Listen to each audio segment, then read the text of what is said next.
1 2 1 2 up 1 2 1 2 up. I like to introduce myself. My name is Biz Markie. Test 1 2 microphone check 1 2. What is this? Word. Rest in peace, Biz. Oh man, wow, right? Shit has wrecked my whole fucking week. I've actually seen him live. I never got. I got to see blessed. him, You know, it was the weirdest thing, dude. It was. I got to see him. I was in Pleasure Island. We were in Pleasure Island, okay, which is multiple clubs. You've been there, right? Pleasure Island before it was downtown Disney or whatever it is now. So it was multiple nightclubs, all different themes, but they had like a street party, so you couldn't really go into the clubs. Some of the clubs were open, but more like a walk thing. The street party was where it was at. Yeah. And there was a stage, and it's like, oh, you got, and I knew ahead of time that there were going to be all these big artists there, and I get there, and it was Big Tigger. Wow. Hosting, and he's like, yo, it's Big Tigger out here, and I think that's why I went, because I was like, oh shit, Big Tigger's in town, you know what I mean? I'm like, I gotta go see this nigga live, this is amazing. But I didn't expect to see Biz Markie.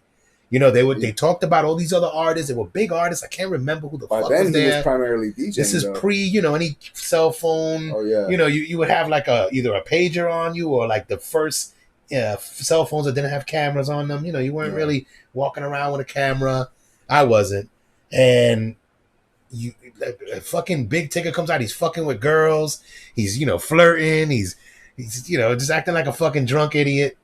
And then you hear 1 2, and it's like, I know who that is.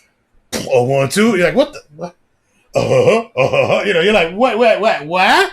And then everybody starts screaming, and it's weird because there was a stage up here, and the DJ was down low. So all of a sudden you see Biz Markie sitting right there. 1 2, so everybody's looking at Big Tigger. They turn to Biz like, oh shit, and the crowd just goes over there towards that DJ. So imagine a stage with a lower DJ booth to the right of it. Everybody flooded that and circled around him. And he was beatboxing while he was scratching. And sometimes with one arm, like it was like 1 2, and he's like using elbows to move faders and shit. I'm not kidding.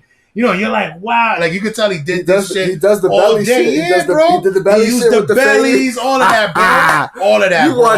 He had props. Yeah. He had little stupid shit that he would pull out and be like,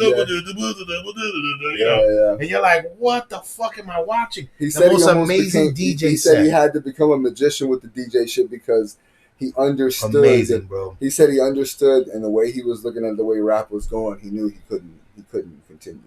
He knew it wasn't his land, and he had come to a realization that the way he looked, the persona that he had become, it had been a double-edged sword, because what you do is you become this comedic, laughable. You have character. a face for radio. Yeah, exactly. He's like, what's the song? I'm an ugly nigga, so what? Yeah, and if you don't like it, you can kiss my butt. You know what I'm saying? That's why a lot of people don't realize he ghost wrote a lot.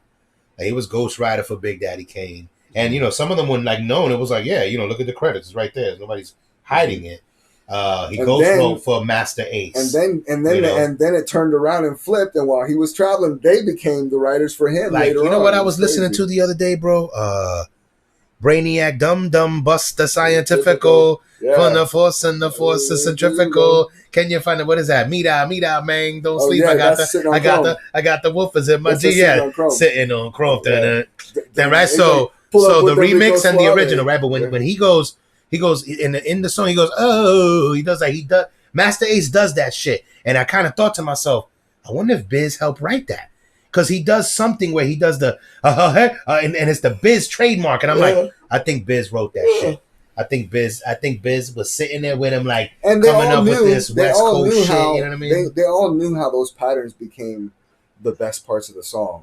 You go 1 2, a 1 2, a 1 2, and you're even hearing the fact that remember, even when you hear Nobody Beats the Biz, you hear Biz Markie. It's me and the Biz. Remember that shit? Yeah, and it was like, it's B-I-Z, Emma's A, and then not even that, all the Beastie Boys skits. The Beast, wow, another one. Rest in peace, MCA. Yeah. Oh my God, what did he go by online? MCA. He's one.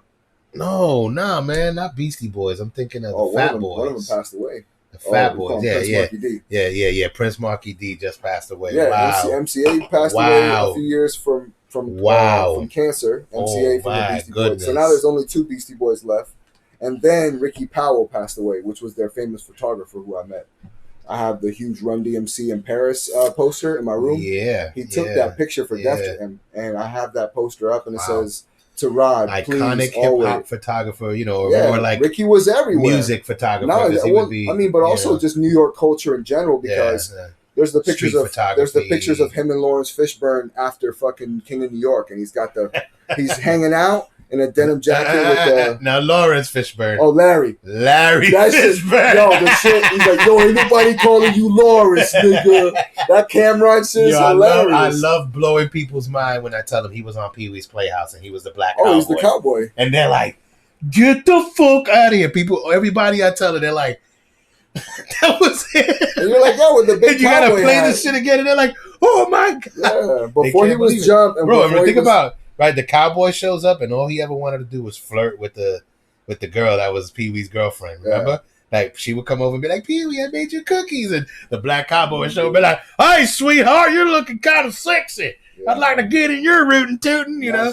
That show is full of like some crazy shit. You gotta look up the most recent interview with him, Paul Rubin, the guy who plays Pee Wee. It's an interview with him and Conan right before Conan went off the air. Fucking amazing interview, bro. I was in stitches. Conan has a podcast that he's been working on. That's dope. He's funny. That I've been listening to. It's pretty good.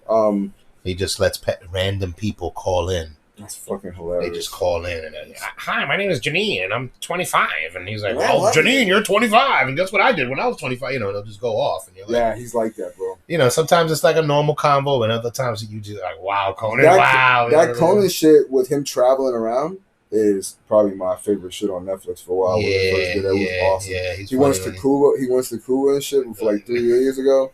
It's just wild. Him wilding out in Mexico. Like, think about somebody pitching that in an office somewhere. And you look at him. We need like he's such a square. Your show combined with Anthony Bourdain. You know, but you're funnier and you're funnier, goofier, and no food, and you're just as fucking socially inept as you are here in the States. Even worse abroad. Totally like, hey, I'm trying to be nice, but it's weird, and these people looking at me like, fit in. He's trying to like be you're nice. Still the curly, the red-haired. He's playing on his awkward.